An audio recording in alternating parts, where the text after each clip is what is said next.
taking first cut. Golly! Welcome to the First Cut Podcast. I'm Rick Gehman, and today we are discussing who will win the 4 major championships next year, who we think is going to be a breakout star. No, we're obviously talking about Jon Rahm joining LIV. Joining me to break it all down, Patrick McDonald is here. Patrick, good day. Good day. The big winner out of all of this, I think, has to be the USGA and the RNA following the rollback news. For them to kind of just sneak in under the rug, kudos to them. Maybe Yasser gets that Augusta National membership. Maybe that's the next domino to fall. Who knows? But good day to you guys. Kyle Porter is here. KP, if you have anything you want swept under the rug, if you have any news dump items, now would be the time. They will go completely unnoticed. I just want to see Patrick's Grant Thornton betting card. I thought that's why we were congregating today. You know, I had to sprinkle a little bit on Denny and Megan Kang. But as a Deloitte man myself, I couldn't donate too much money to a competitor in the audit space. It's incredible. I could listen to Patrick get steep on the Grant Thornton invitation. Is it an invitational? Open? What is it? I believe so. Did you guys hear about McKinsey, though? That news? They Hughes? cut their partner. No, McKinsey, the consulting firm. No. They really cut their partner class this year. Shame. Oh, they probably LIV didn't have them doing due diligence, so they didn't have enough money. There you go. I mean, it affects everyone. Totally. Trickle down economics. While we're here, let's talk about Jon Rahm going to LIV. So last night on Fox News, Jon Rahm officially announced that he is joining LIV Golf. He would say, quote, "I've officially joined LIV Golf. It's not an easy decision because I've had a really successful career and I've been really happy, but there's a lot of things that LIV Golf has to offer that were very, very enticing, starting with team golf. Being part of a team is something that's been really big for me throughout my career. I was part of the Spanish national team from the age of 14 until I graduated college. I was part of the Arizona State golf team. And as a pro, you don't have that chance very often. It's something that is very fun to play for something more than just yourself." KP, that was essentially Jon Rahm's opening statement. How do you do? I mean, it with all these guys, they go and they say all this stuff, and you're like, okay, man, whatever.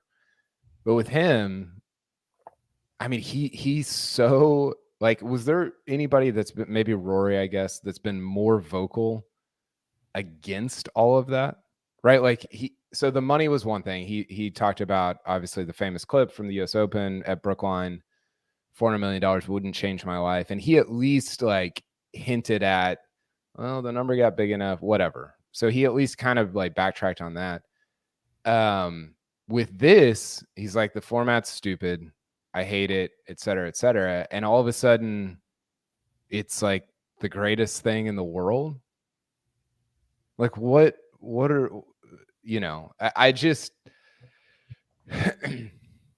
like, why, like, don't use that as a reason when you so obviously don't believe it. Well, the other thing is, even if he has changed his mind, Patrick, on the format or the money became too much, it is Jon Rahm has been, even if he hasn't been for or against certain things, he's always very transparent, very thoughtful, very interesting. One of the few guys on the PGA Tour that offers that. And immediately, as soon as these guys sign LIV contracts, it is bullet point talking list, grow the game. I'm excited for team golf. Remember when I was 14 and I was playing on the Spanish national team, something I've never, ever mentioned before in my entire life. Now I'm excited about that again. It's just, these guys they essentially get neutered. And I guess the price of that is $500 million. Mm-hmm. Yeah. I mean, I'm a big Jon Rahm fan as a person, just the way he's kind of handled it leading into this, you know, level-headed responses whenever he got peppered with questions. I thought he was fantastic, and I was surprised he went full heel turn. I really was. I would have expected something more along the lines of Harold Varner, him coming out saying, "Look, guys, I'm doing this for the money. It's going to set up my family for future generations. I have a He charity that he kind of did. yeah, but then you add in the talking points as well. That I mean, I understand HV3's contract was only 50 million, and Rahm's is probably 10x that. So for 10x, yeah, you're gonna read the talking points and be okay with it, because I think your mind is probably elsewhere. Let's get into some of those talking points. There's a lot of quotes here. So on the growth of the game, Jon Rahm would say, quote, and simply, the growth that LIV Golf has brought into the game of golf, it's something fresh, it's something new, it's something with a ton of potential and opportunity. It's something I'm really excited about. He would go on to say something like, I can get in front of more eyeballs this way, which, KP is objectively false. Now, I think that some people on Twitter or elsewhere will say, oh, well, he sees the vision, the long-term vision of this, but growing the game has been a A1 talking point from day one. I'm not necessarily sure there's tangible evidence of that, but it seems to be the most likely talking point you get from guys who go to LIV. Anecdotally, Rick, are we growing or shrinking the game right now? Right? Like that's sort of my big picture thing with all this is like, we're not, I know that that's just a talking point or whatever, but we're not like we are, Andy Johnson said it like this, like professional golf is eating itself. Like we are shrinking the game. Like people are like, and this is anecdotal. There's no like data or surveys to back this up, but like people are less interested in following professional golf outside of the majors than they were 6 months ago. Of course they are. Like if the NFL split in two, you'd be like, well, give me, wake me up when and it's less so, right? Like it's all proportional, but like wake me up whenever the AFL and the NFL teams are in the playoffs together, right? Like that's how we view the major championships. And that is just nonsense. Now, the pass that I will give Jon Rahm, and I think this is true of like the Aussie guys as well, is, hey, PGA Tour, you've done a crappy job of taking the game global. Now, that's a business decision. That's a very difficult thing to do, to have a far-flung business rather than a concentrated one. And so if Jon Rahm believes that this will bring in more fans in Spain, like you get a pass on that one thing, right? But broadly speaking, I don't like this, and we'll get to more of this as we get into some of the effects on the PGA Tour, but this diminishes everything. It doesn't grow anything. Like people aren't, and I agree, a bunch of people have said this, like, and I've actually kind of come to believe, maybe we talked about this, Rick, but like Tiger's the only one that matters, right? Like Rory doesn't matter, JT, Spieth, Rahm, none of these guys matter, And so as long as it's separated, as long as there's two leagues, you're not gaining on either. At best, you're like splitting this one thing in two at best and keeping it the same, just in two different places. Yeah. And that's like the best case scenario. And I don't even think that's what's happening. I think people are like, whatever, like wake me up on, like, get back to me on April 1st and tell me when the Masters is. Yeah, I keep going back to a couple of things.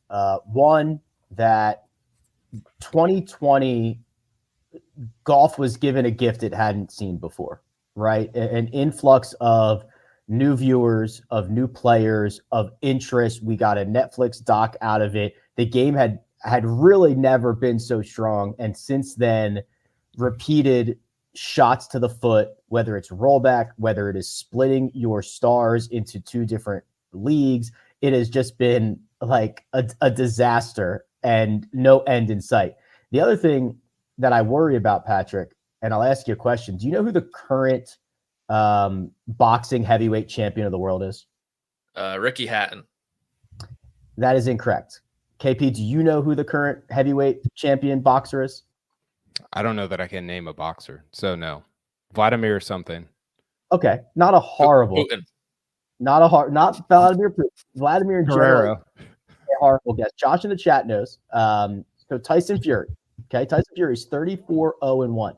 The problem is he is only the WBC heavyweight champion because Alexander Usyk is the WBA champ, the IBF champ, the WBO champ, but split in the WBA, he's only the super champ because Mamad Char is the regular champ. My point being that the worst case scenario for golf is to become boxing, in which you have all of these entities that think they are the entity, in which they're playing by maybe different rules, regulations, you're not competing against one another, and the state of boxing in America has never been so bad, right? I mean, it used to be the heavyweight champion of the world, Muhammad Ali, right? George Foreman. Think about these guys, and it has just suffered so much. And I hope, Patrick, that golf is not on the path of boxing. I'm not sure that it is yet, but I will say it is scary close to the path of tennis, where there are so many tournaments out there. You don't really know who's playing where or at what time on what circuit. And all you care about is Wimbledon, the French Open, the Aussie, and the US Open. That's all that matters. And honestly, that's where we're at right now. Because like Kyle said, we have two products that are probably C's, C+, B minuses.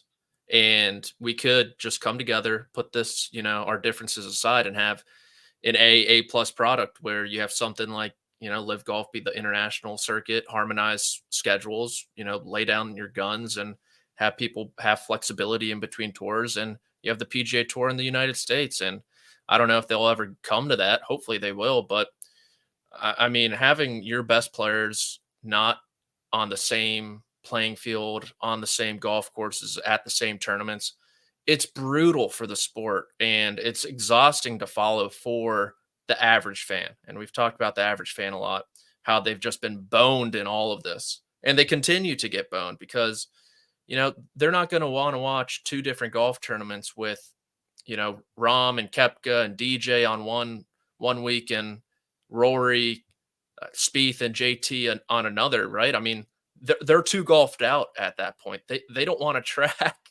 two different golf tournaments. I mean, the average fan doesn't. They don't have that much time in their day. And so I think, honestly, we're closer to tennis than we ever have been. Yeah. Two things. One, Rick, this is the first time I think over the last 2 years where I think about, I was thinking about this all night. I didn't I had a thing last night and I was just staring at my phone the whole time. I was at a concert with my wife and friends, and they're like, "What are you doing?" And I'm like, "Well, this big Spaniard's in a Letterman jacket. I don't know what to tell you." And I thought about this all night, and every time I think about Kapalua, which is Kapalua is so fun, right? It's such a, I've grown to really love that event. It's such a marker for me, and especially with the new schedule where it's like the start of the PGA Tour season and all this stuff. And I am not looking forward to Kapalua because I think before I could talk myself into, well, whatever, Reed kind of stinks and DJ's getting older and it would be nice to have Cam. He was kind of sick, but okay. And now it's like, man, we don't even have the best guy in the world here. And also the defending champion. And it just, to me, Kapalua, that's the first event that's upcoming. It's so diminished. It just is. I don't know how else to say that. It doesn't feel big time. And maybe I'll feel differently once it gets here in a month or whatever. But I think the other thing is, Patrick, we've seen this before, right? This was 30, 40 years ago where the European Tour was kind of banging, had all the Riz, and you had the European Tour and the PGA Tour, right? You had split tours, and European guys didn't come over here. Seve played over there. Faldo played over there. All these guys throughout the 70s and 80s, and Faldo, they started to come over here at the end of that. But You know what the difference was, Patrick? You can't play for $25 million purses. So either you can do your split tours, do it, whatever. But guess what, Patrick Cantlay? You're going to be playing for $6 million and not 30, right? And we've gotten into this like just insane game of greed, and you can blame whoever, but it started with the Public Investment Fund of Saudi Arabia, and there's no like, what is the end to that? Like, do your separate tours, do your own thing, don't merge, whatever, but you're going to be playing for $5 million. And if you want to do that, fine. I'm going to keep paying attention. Some people will keep paying attention, and the majors will still be a big deal, but that's going to be what the deal is. Mm-hmm. And I know a lot of people blame Jay Monahan, which is fair. He's done an ineffective job, but you got to blame the players too, because what they've done in kind of this bubble that we're in currently, it's because of them. It's because they think they're worth so much under the sun because PIF came in and gave them a market rate that's just Looney Tunes. And they believe that's now the new market when it's not. And we're going to eventually revert back, like you said, I mean, maybe not $5 million purses, but to the norm, you know? But maybe. Yeah. And so it's only a matter of time. I mean, 5, 10, 15 years, these guys coming out of college, these guys, you know, up and coming stars, it's so bizarre where, you know, each and every year it seems like there are new money records being broken, and that just won't be the case. This is the big problem also that happens in boxing as well. Is this is clearly a bubble, like so obviously a bubble. You know, the revenue in professional golf in a year is probably maybe $2 billion across everything. I mean, the PGA Tour is 1.1. What is, you know, the Masters and the majors and the Ryder Cup is $2 billion a fair. Are you saying like TV money, gate sale, concession, like like money generated? Yeah. Okay. We know the tour does about 1.1, right? I thought the tour was like 1.5. Okay, so if the tour is 1.5, then you throw in Ryder Cups, President's Cups, European Tour, LIV, whatever else, major championships. I mean, are we at 2.5, 2.5? Yeah, I think it's fair to say that we're between 2 and 2.5. Okay. Then you have the PIF basically just paying $2 billion in whether it's player contracts, the cost to run these events. You cannot have a world in which your contracts are that close to the revenue of your sport, of your entire sport. That doesn't even get down to the expenses for these things and get to the bottom line. This is why in boxing, Floyd Mayweather gets a percentage of pay-per-view revenue. Mm-hmm. It's insane. That's an insane thing to do because that's a bubble. And it says, okay, well, now Floyd Mayweather is going to make $300 million and everybody else is going to make nothing off of this. It's so unsustainable from even a financial side of things. Like, I don't know. And the spending, I don't know if it's going to slow down. I don't know how, but it doesn't continue to work like this. Why do you say that the Floyd Mayweather thing is a bubble because it's not a sustainable system? Is that what you mean by that? It's not sustainable for the sport. It's sustainable for Floyd Mayweather. That's great for him, right? If he can get that, that's great. But you know, there's difference between Floyd Mayweather and the hundreds or thousands of other boxers, the other entities that are associated with the sport of boxing. It would be like Jon Rahm making $1 billion a year and 1,000 other guys making $40K a year or whatever it might be. You know what I mean? It is not sustainable for the health of the sport. Yeah. Well, golf had its Floyd Mayweather, right? Yeah, Tiger. but that also did increase things across for everybody. Yeah, but what my point is, and we've talked about this, but what we're entering into now is this post-Tiger era where you have this vacuum of ripping Tiger out of the equation. We haven't even realized that part of it yet. right? Like that was not necessarily, it was maybe a little bit baked into this latest TV contract negotiation. But you get to 2030, 2031 when Tiger's 54 years old. I mean, maybe there's another Tiger, but probably not, right? And so you combine that with the PIF acting so irrationally. And I my thing with this, Rick, it's like who's going to be the adult? Who's going to be the adult in the room to tell everybody and to get everybody on the same page and say, this is not going to work, guys. Like this is gonna pop, and it's not gonna be good for the next 15 or 20 years. There hasn't been that adult. And you can give Monahan a pass on some stuff, but I don't know if he's that adult, right? Who is it? Patrick Cantlay's leading the PG. Patrick Cantlay's negotiating with private equity for what are we doing?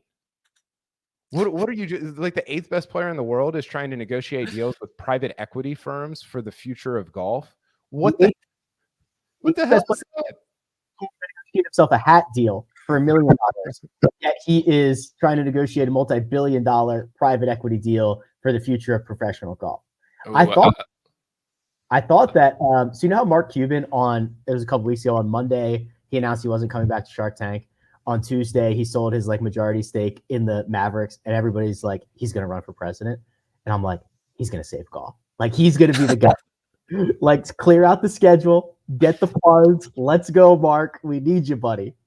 I like the conspiracy theory of, potentially something happening between Cantlay and Goldman Sachs in regard to investing into the Enterprise Starship. I think there could be something there as well, Rick. And look, I see him taking some heat for blaming the players, and I'm not blaming them for taking money. I kind of blame them a little bit for their thinking, because there's some tweet out there where it's like you have these bottom tier players who believe in their hearts of hearts that they should be paid like the top tier players. And then you have the top tier players who believe they should be paid like Joe Burrow and Patrick Mahomes, but they don't play in the NFL. That's the difference. And I know the market reset with PIF and all this money flowing in, and it's just, pennies to them pretty much what they're throwing at Rahm and the rest of these guys. But you would think, whether it's through an agreement or whatever down the line, that, common sense prevails. Well, I think part of it, Patrick, is you had Phil running around like the town crier saying, oh, the PGA Tour is withholding all this money. And whether you believed that or not, the PIF made it seem as if it was true, right? To where the PIF is like, oh, here's all the money that the PGA Tour should have been paying you. And it's like, I don't know, man. Like the PGA Tour was paying out at a percentage of revenue pretty tantamount to other leagues, right? The NBA pays 51%. The NFL pays whatever, 49%, 52%. PGA Tour was right around that number. Now, the thing you could argue is like, hey, go generate more revenue, and so we get a bigger percentage of it. I will listen to that argument, but I think everybody implicitly like believed the Phil thing because he had PIF money to make it seem as if it was true. Does that make sense? Yeah. Mm-hmm. Yeah. Basically spoke it into existence, at least in the short term.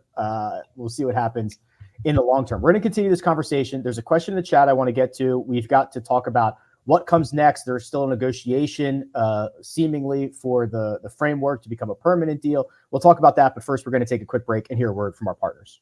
A Game of Honor, the Army-Navy game presented by USAA, Saturday on CBS and streaming on Paramount Plus. And we're back. We can, we have a lot of other stuff to talk about. I don't want to linger too long on the financial stuff, but there is a comment here from Jason Evan. Josh, it would be at 10:19 a.m. Eastern time. It says, why are we acting like the Premier League, Bundesliga, MLS, Spain, Italy, etc. don't exist and aren't all elite? Why the hyperbole that there could only be one league for golf? And I think this is a very good comment here. And I'm not as familiar, Patrick, with the state of soccer and how it is spread out over the course of the world. But I imagine, and please correct me if I'm wrong, the Premier League is kind of its own entity with a budget, revenue, sponsors, its own financial ecosystem. Bundesliga, its own financial sustainable ecosystem. MLS, obviously, I'm assuming those contracts are much less, but based on its own economic ecosystem, right? I mean, they are all playing within their own, I'm assuming, budgets, which is not necessarily happening in golf right now. Yeah, and I think also I think it's a pretty good point. But I mean, you have those teams that are in the city, generating game sale tickets, revenue, every single week, pretty much. They play every week, and they have diehard fans, guys who have been in that city for their entire lives, who have been Man U fans forever. And I think with golf, players come and go, but teams are always going to be there. They're always going to have their fans, even if they suck, even if they're good. And I think it's kind of just apples to oranges just because it's a team thing versus individual sport, even though I understand LIV Golf has teams. Two things on that. One, the pool of people that you're drawing from is 10x, 20x, 30x. I mean, it's just it's so much bigger. And two, like there doesn't have to be one league, but what I'm saying is, like, if there are multiple leagues that I mean, we already had multiple leagues, right? We already had the European Tour, the Asian Tour, and that's what I just got done saying is, like, we can have all that, but we can't have it at the level that we're experiencing it right now, which is $20 million, $25 million purses. And that's where it's like, okay, I don't necessarily think that's what's best for the sport. But it would be like, I think it would be more like if you split the Premier League into two leagues, right? And said, like, well, I know we had like all this history and all these rivalries and all this stuff, but we're going to have these guys go play over here, these teams go play over here, and these teams go play over here. People would be like, screw that. I'll just watch the Champions League, which is the majors, right? I'll just watch when they all get to, like, all the best teams get to. This is not a perfect analogy, but that's what I think it's more like. And again, we can have all those leagues. That's fine. That's bad for golf, I think. Like, it's bad for the viewer. Now, I will say it's bad for me, the viewer, the fan. It might be good for the Australian fan. And I do want to acknowledge that, because I think that's something that's gotten a little bit lost, is like, there's this myopic American point of view that a lot of us have been pushing. And it's like, yo, I don't get any golf in Australia. I don't get any golf in Belgium. I don't get any golf in wherever. And I think that's worthy of consideration. I think that's worthy of acknowledging. But I think broadly, you got to bring the purses down if that's the case, which is fine, but somebody's got to do that. And I don't know, like, selfishly, it's not really what I would like to see. Well, the Jon Rahm domino falls, Patrick. This will obviously create more dominoes that fall. There were reports that joining Jon Rahm's new team could be Tony Finau, could be Tyrrell Hatton. We still have a negotiation in place with a deadline about 23, 24 days away. What happens next? I thought it was kind of telling that Rahm said last night that he hopes to keep his status on the DP World Tour and the PGA Tour, where, I mean, is there a scenario where Jon Rahm is there at Kapalua? Maybe. I thought about that. Maybe. There could be. And so I think, this is down the line. It's not going to happen the next year, probably the next year or two, but I think the two leagues need to come together and kind of harmonize their schedule for all the criticism there has been about LIV Golf. Like Kyle said, what I believe one of the things that they've done great is leverage the international market with their event in Adelaide, the event of the year, some are saying. You see it at Valderrama. They had a great event as well. Mayakoba was a strong showing, and they've struggled and I think even they would admit it, to kind of get a foothold in the US. And so the opportunities right there for, look, drop the suspensions, let people flow wherever they want, then just have those like mandatory 5 non-major, 6 non-major events. So 10 times a year, 11 times a year, we do get the best players in the world all together. Let them go back and forth and say, okay, look, Rory, you're going to have to play internationally 3 times a year. You're going to have to go to Australia, whether you like it or not. Patrick Cantlay, you're the mastermind behind this. You're going to do. And on the flip, you can bring. But who's going to tell Patrick Cantlay that? Patrick Cantlay thinks he's telling other people what to do. That's sort of my point. Is who's the adult? Yeah. Well, who knows? But I think that's what needs to happen, is for them to harmonize the tours, cease fire, let flow in between tours, and say, okay, we're going to have these 10 events between the majors and team events, whatever it may be, and go from there. So here's the quote. Jon Rahm, quote, "I do want to maintain my PGA Tour and DP World Tour status. I will not give that up. Hopefully with the freedom LIV gives me, I can play both those tours. There are certain PGA Tour events I want to play as long as my schedule allows. If possible, I want to make that happen." KP, if you are Jay Monahan, if you are Patrick Cantlay, or whoever the hell is in charge right now in these meetings, what's the solution? What's your proposal? How does the game of golf figure itself out right now? Well, like, doesn't this force the tour to, like, is there another option besides merging with LIV or with the Public Investment Fund? No. You get American money for a couple of years, and then you're just back where you started. That's what I'm saying. Is like, even if you get an investment from one of these other entities, what is that? It's kind of over, right? You still, even if let's say Fenway, who I know they're out, but like even if you get private equity, I think Fenway's still in. Okay, Fenway's still in. Even if you get private equity money, I won't even name it, but you get private equity money, it's never going to outspend the PIF. You're still at an arms race, and you are still without your stars, or at least half of them, and you have lost your moral high ground of keeping golfers on the PGA Tour. Yeah. Which is just, we can talk about Jay Monahan in a couple of minutes, but the thing, KP, whether it was a great negotiating tool to sign Jon Rahm right now, the PGA Tour has very, very little leverage left in this whole thing. They do have leverage. They do have a network of existing sponsors and partners. Maybe FedEx would want to buy a team. There are things that the PGA Tour has to offer. They're getting smaller by the minute. The idea of maybe it's LIV is the team side of things, the PGA Tour is the individual side of things, or I like where Patrick was going with it is, hey, the LIV events and the signature events. That's like a new tour, so to speak. Maybe there's 8 LIV events, 8 signature events, 4 major championships. The big boys play all of those, and we'll figure out the rest of it later, right? PGA Tour Elite or World Golf Plus or whatever you want to call it, NUCO. Yeah, I mean, I have so many thoughts. Like, the private equity money, you could outspend the PIF for like a year. The other thing is the private equity money wants a return.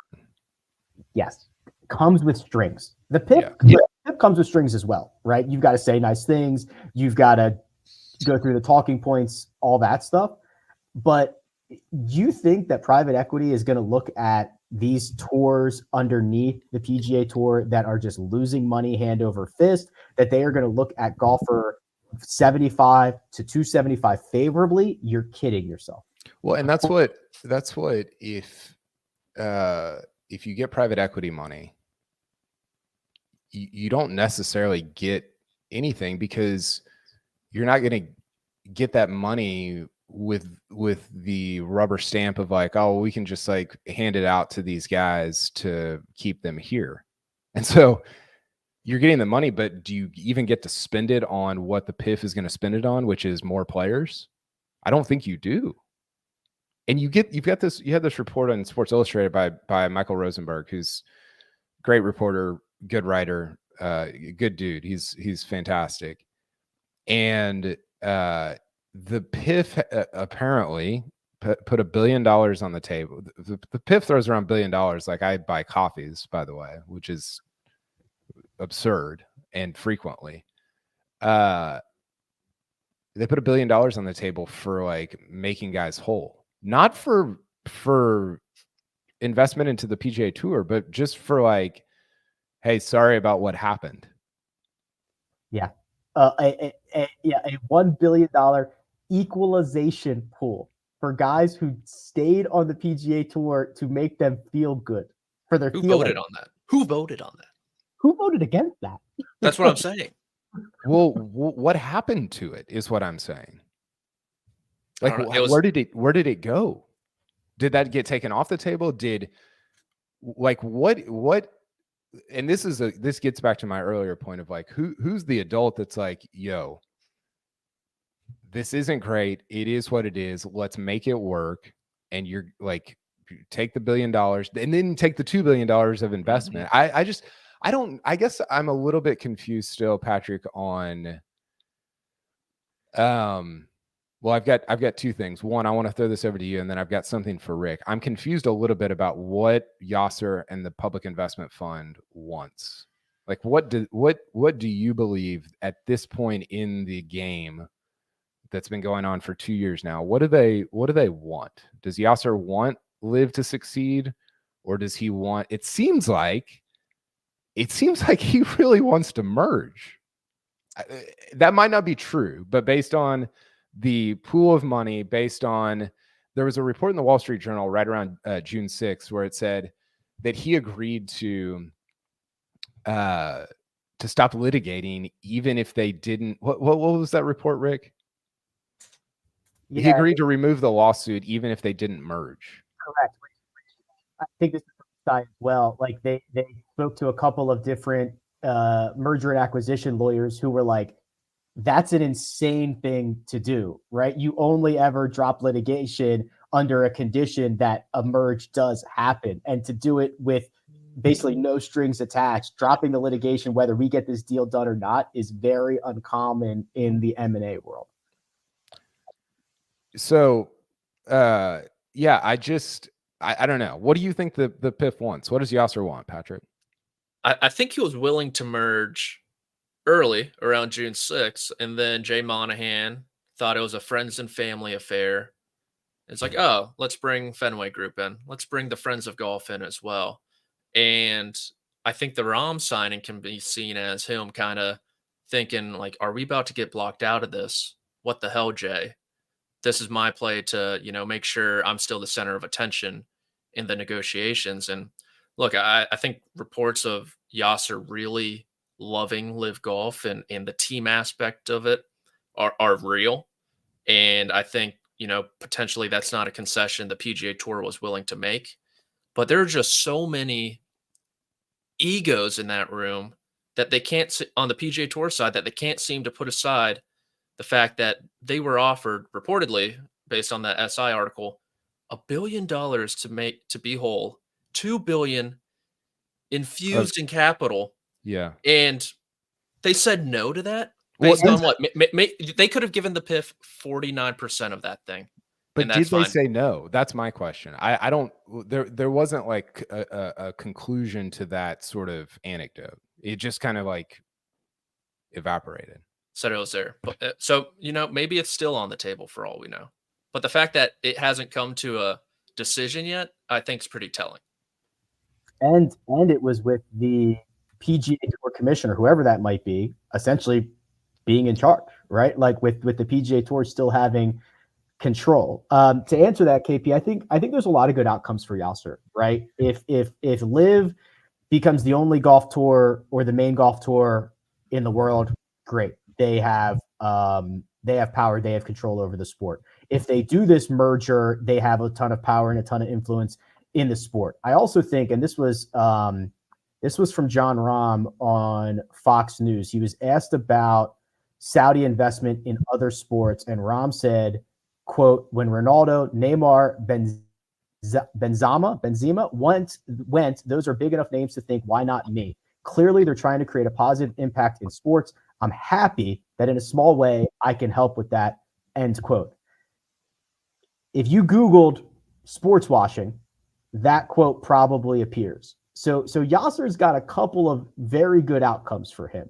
Spend a ton of money, sports wash, control golf via LIV, control golf via NUCO. I'm not sure if he has a preference. Brett in the chat says maybe he just wants to play Augusta National, spend $3 billion and play Augusta National once. Maybe that's the end game for him. But I think there's a lot of very good outcomes for him. Yeah. I would be fascinated if you got Yasser on the First Cut podcast, gave him truth serum. That'd be sick if we got him on the First Cut podcast. And asked him, hey, do you want to merge, or do you want LIV to basically take over the PGA Tour, or not take over, but like, do you want the PGA Tour to go away and LIV to be the only thing that exists? And maybe he doesn't care. Maybe those are like similar out. Maybe like those are like the same to him or similar outcomes. I think one interesting thing, Rick, that I noticed on Thursday night, I went back and rewatched the which, by the way, how dystopian is Rahm in a Letterman jacket on Fox News with Brett Baer, and they're speaking in like hushed tones, and you're like, what is this? Like, how did we not, I mean, I understand like why he was doing it, but what series of events led to this right here? I really wish this happened one day earlier, so we'd have January 6th, June 6th, and December 6th all on the clip for us. It was milestones. But the thing I was thinking about, well, two things. One, I think that Rahm, you heard him talking about being a pioneer. I think, and I've said this before, I've written this, people think it's stupid, but I believe it. I think he cares about the money, but I think he cares about feeling like he's like the guy. And I think he was always felt like he was in Tiger, JT, Spieth, Rory's shadow at the PGA Tour. I tweeted out the clip from the Ryder Cup of Rory getting 11 questions before he got one. And is that a dumb reason to blow up professional golf? Absolutely. Do I think it plays into his decision? I do. And he talked about it. He said it. He's like, I want to be a pioneer. I have ambition, all these different things. But the real thing, Rick, is you floated this. I think it was on Tuesday this week. Is this and this is giving Rahm way too much credit. It would be giving anybody way too much credit. Is this a Trojan horse from the PGA Tour side to the public investment fund?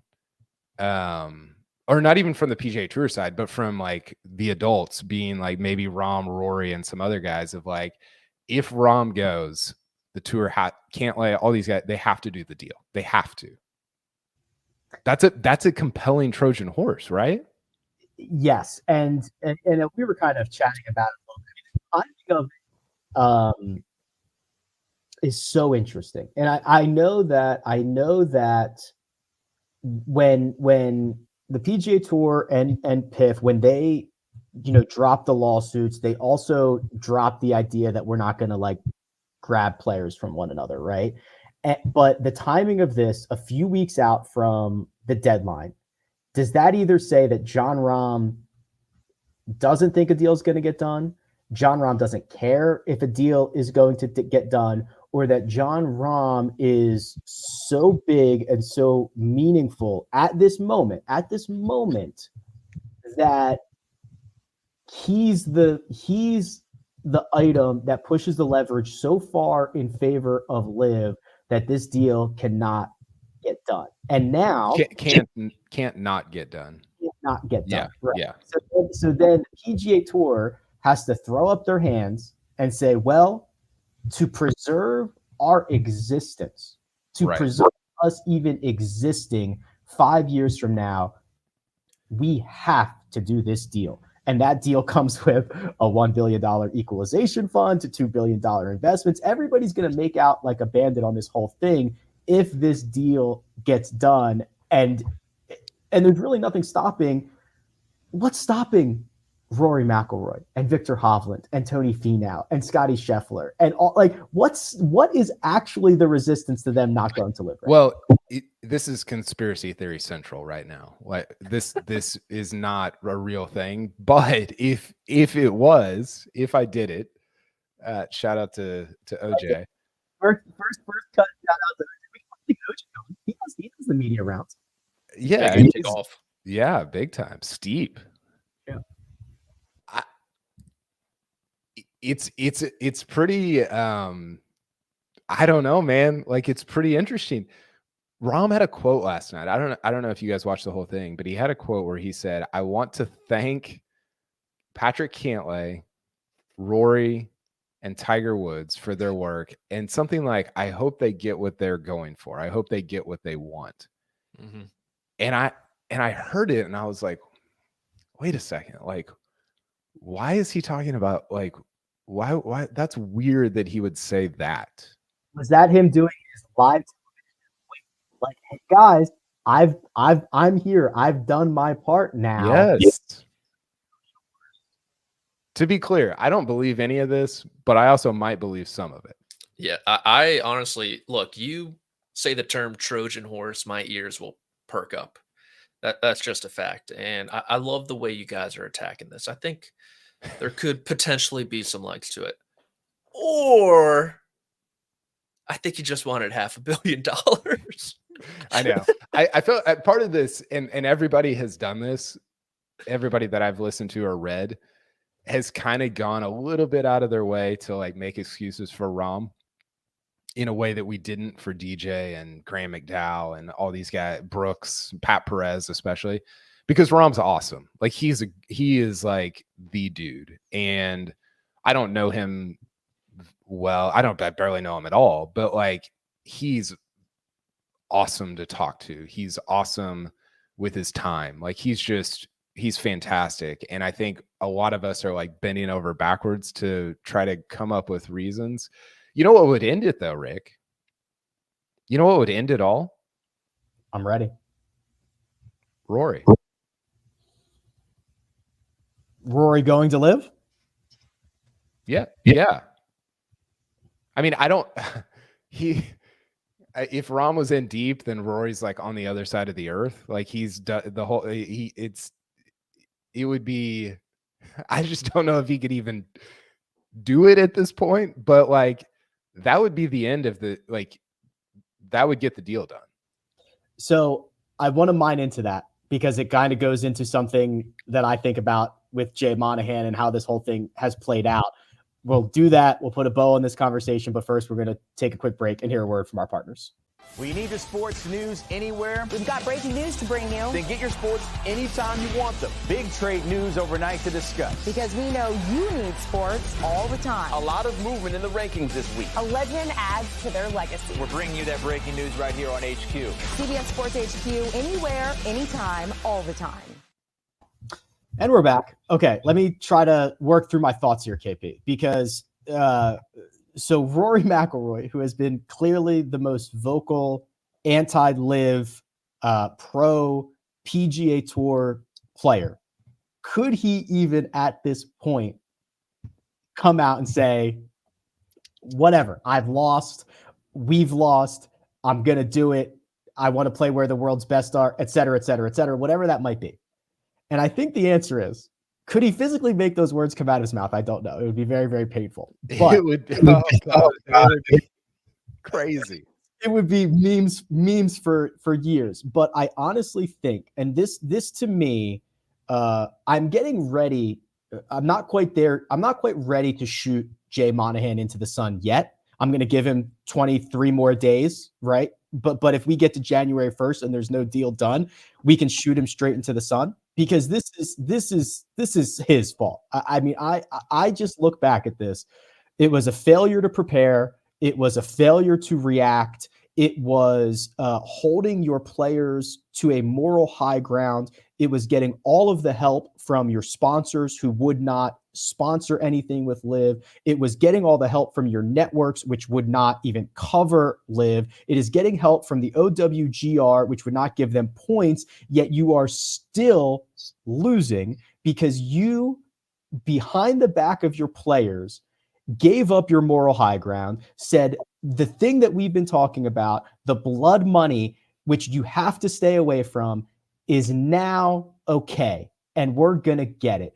And that moment changed everything. In the dark of night, at the 11th hour, he goes on CNBC next to Yasser and says, we're all boys here. I'm very excited about the future. And if I were Rory McIlroy, it's flipping the bird time, right? And it would be easy for him to throw Jay under the bus and say, listen, this is a players organization and they did this behind our back. Screw this guy. So I do think the one chance that Rory has to do that, as difficult as it would be, is to throw Jay under the bus. I don't know. I don't think Rory has that in him. I don't. What if he asked to save the PGA Tour? He's the real Trojan horse. And Rory falls on his sword, not to save the PGA Tour, to save the world of golf. Yeah, and look, Rahm kind of threw Jay under the bus by doing this in a way. Rory just has to be public and forthright about it.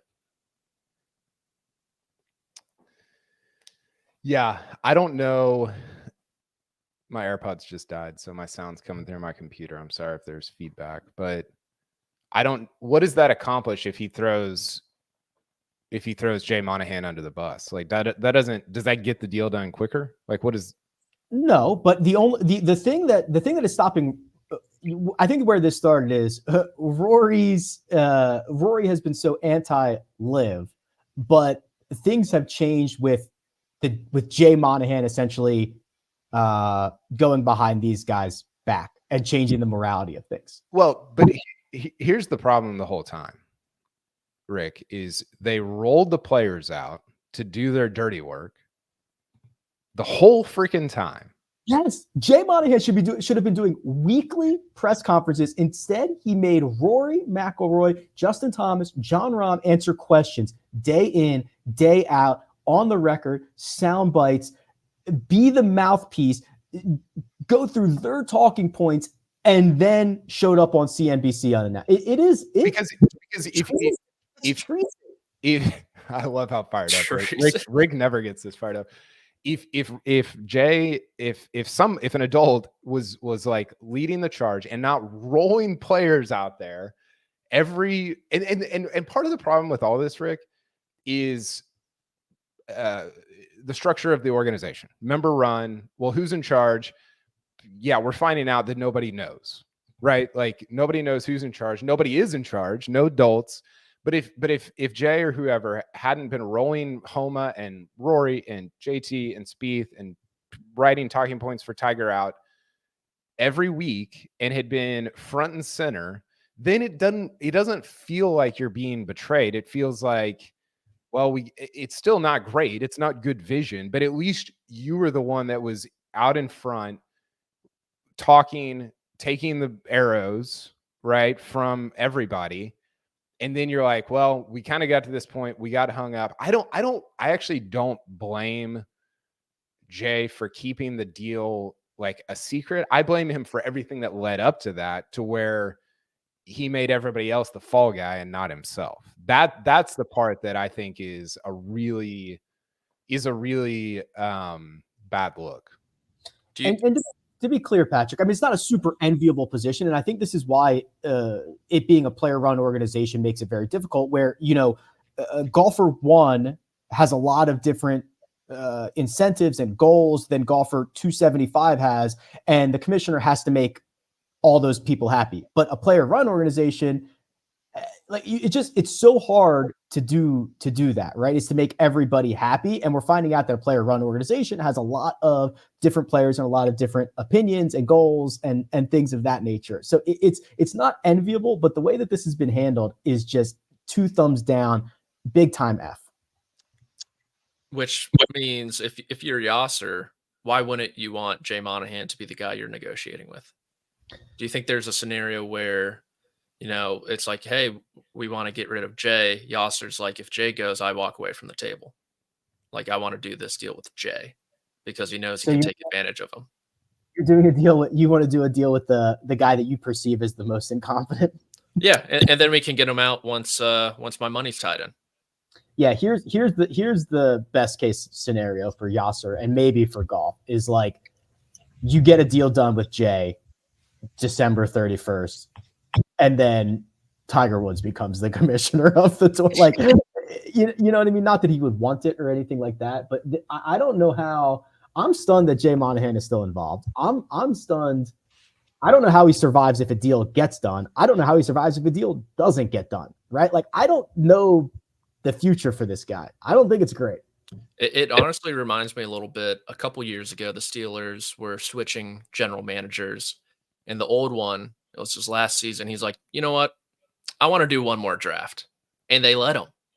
He wasn't going to be the general manager moving forward. He wasn't going to have the say on the future of the team, but they let him draft that year. And look at them now; they're losing to the 2-10 Patriots on Thursday Night Football.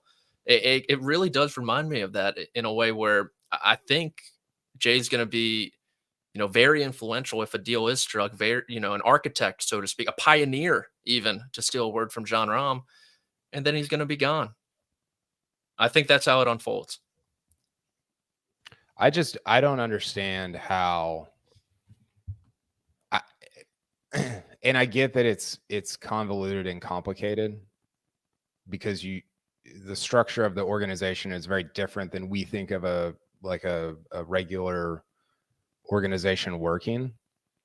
But the amount of reporting around like the seeming chaos in like behind the moat, behind the scenes on the PGA Tour side throughout the last 18 months is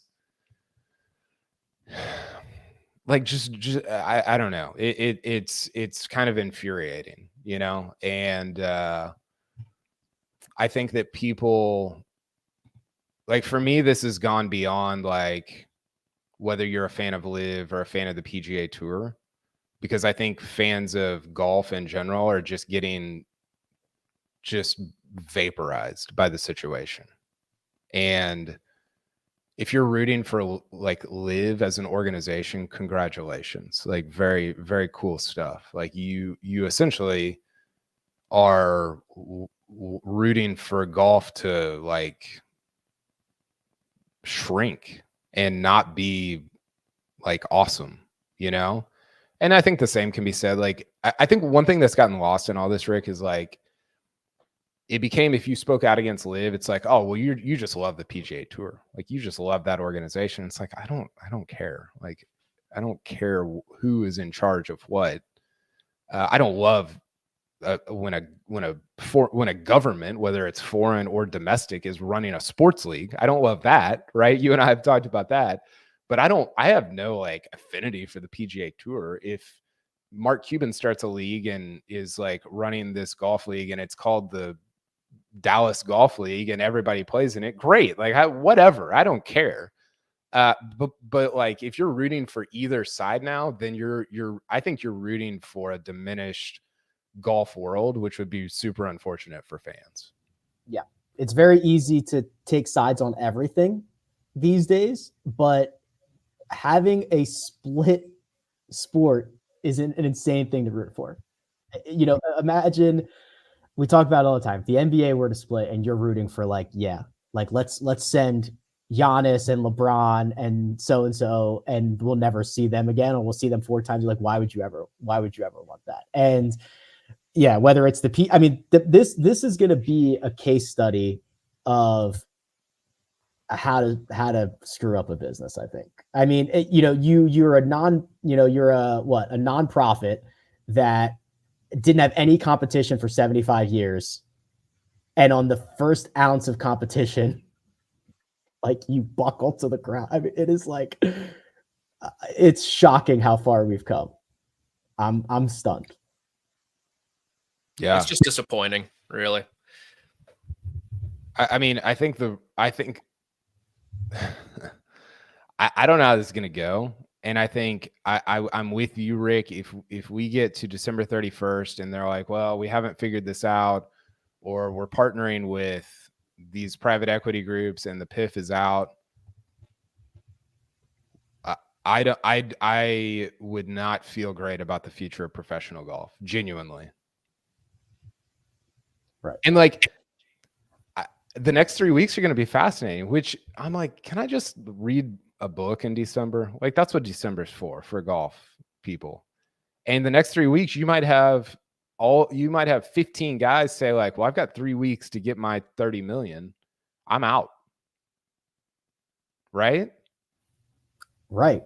I mean, if you are a, golfer 20 on the PGA Tour, 25, whatever, and you've got a $30 or $40 million offer, and this clock is ticking, what? There is also a chance Jon Rahm just got 300, 400, 500, who knows how much. A deal gets cut. He goes on existing in essentially the same life that he lives with another $500 million, right? Like what? How does that work? Well, but I think it's probably like over years, it's probably like 50 million if a deal gets struck or something, and it's a year later, or like 70 million. He's not getting all of that up front. And, right. Some is tied to Dirty Grooves GC as well, a potential name I've heard for his squad. Dirty Grooves? LIV's trademarked requested Dirty Grooves and Hybrids GC. Just insane stuff. I was gonna say something.